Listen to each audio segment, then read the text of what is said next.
Hello guys, this video is going to be a review on unit rate, cost, and ratios. The first word we need to look at today is what a ratio is.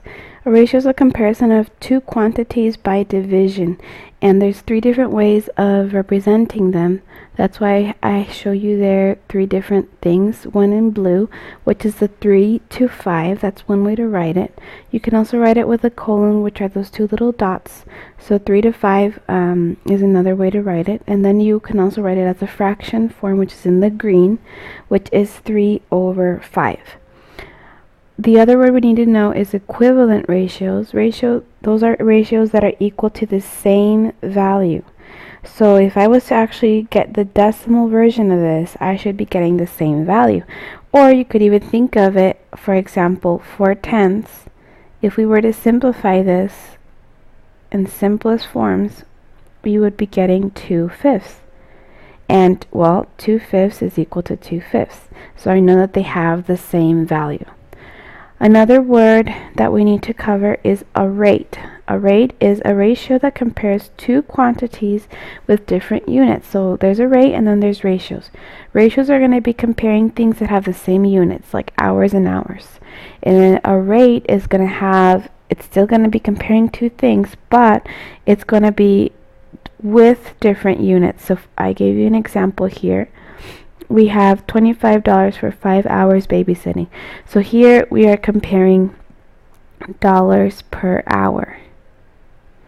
So therefore this would be considered a rate, not a ratio. We also have the word unit rate.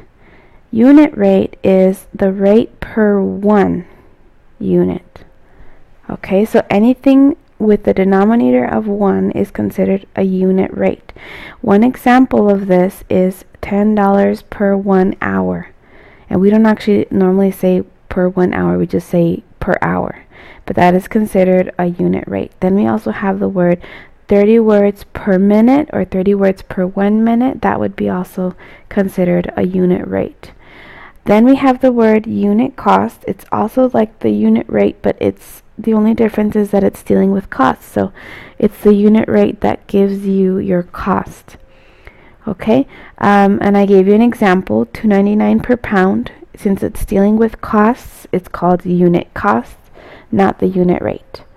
So let's go ahead and talk about why do we need equivalent ratios, or how do we use them. So in our first example, we are going to be talking about writing equivalent ratios.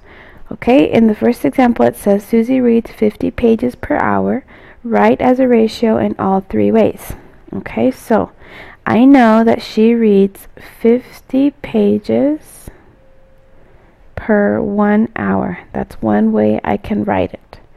Okay, I can also write it as 50 over 1. I can also write that as 50 to 1. Okay, all of those are ways to write this as a ratio. Now, it's asking us to write two equivalent ratios. Well, I know that this is 50 for 1 hour.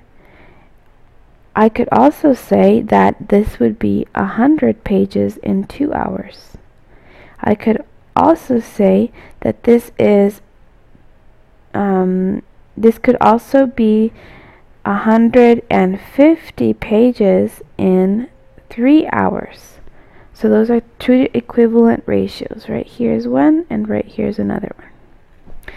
How did I get those? Well, I just did multiplication, guys. I multiplied this by 2. And to get this third one, I multiplied by 3. So if I do that, I can get an equivalent ratios. Now, the next question says, how do we know that they are equivalent?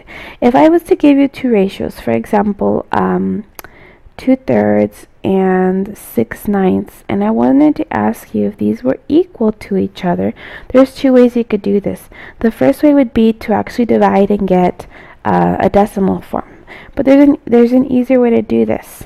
Okay, if I cross multiply and I get them equal to each other, I know that we have an equivalent ratio. So let's try it. 9 times 2 is going to give me 18, and 3 times 6 is also 18. So would these two be equivalent ratios, 2/3 and 6/9? The answer would be yes. They are equivalent. Okay? I could also ask myself, okay, how did I get from here to here? And if I can multiply by the same number to get to the answer, then I also know that they are equivalent. And it does work. 2 times 3 gives me 6, and 3 times 3 gives me 9. Okay, so we're done with equivalent ratios. Let's discuss unit rate. So in unit rate, in this problem, it says Tom worked 50 hours last week. He got paid $1,250. What is his salary per hour? Now, anytime you hear per hour, per minute, per whatever, the first thing you need to think of is unit rate. That's what we're looking for. And to find unit rate, we're going to have to be dividing. Okay, I'm going to write this as a fraction. I'm going to say 50 hours over $1,250. I'm trying to make the denominator be 1. So I want to know, actually, let's flip this. Because I want per hour, so I want hours on the bottom. So I have 50 hours, and he's getting paid $1,250. Okay, and what I want on the bottom is I want it to be per hour, per 1 hour. Okay, so you need to ask yourself, how can I go from 50 to 1? What would I need to multiply by or divide by to get me there? Well, the only way to get to 1 is if I divide by itself, if I divide by 50. So since I'm going to be dividing by 50, I'm going to have to do the same thing up here. I'm going to divide by 50. Okay, so let's do the math. 1,250 divided by 50. Okay, and to save time, guys, I'm going to go ahead and tell you the answer. But if you were doing this, you would go ahead and divide. The correct answer would be 25. So he is getting paid $25 per hour, or per 1 hour. So then this would be my answer. Okay, let's go ahead and look at example 3. In example 3, it says Jane bought 4 pounds of apples. The cost was $6.25. So she bought 4 pounds, and the cost is $6.25. They want to know the cost per pound. Again, anytime you hear the word per something, we're going to think unit rate. So let's go ahead and find this. We know that we want per pound, so I'm going to put pound on the bottom. 1 pound. That's what I want. Okay? And I have 4 pounds. And it cost me $6.25 to buy those 4 pounds. So again, how do we go from 4 pounds to 1 pound? The only way to do that is if we divide by itself. So let's go ahead and divide. We're going to be dividing by 4 and also dividing by 4. So when you divide, you get 1.5625. Now this is because I did it with the calculator. Of course, you would stop after 2 decimals. So what is the cost per pound? Each pound is costing you $1.56. That would be my final answer. And our last example, guys, Tim ran 120 miles in 7 hours. Brian can run 50 miles in 2 hours. Who runs the fastest? Okay, so to do this, guys, we're going to be comparing the 2 ratios. So I need to find unit rate to be able to compare them. So how much are they each running per hour? So let's do this. I'm going to have 2, so I want 120 miles over 7 hours. And I have 50 miles over 2 hours. And again, I want to make my denominator 1 per 1 hour. If I know how much they ran in 1 hour, I'll be able to compare them.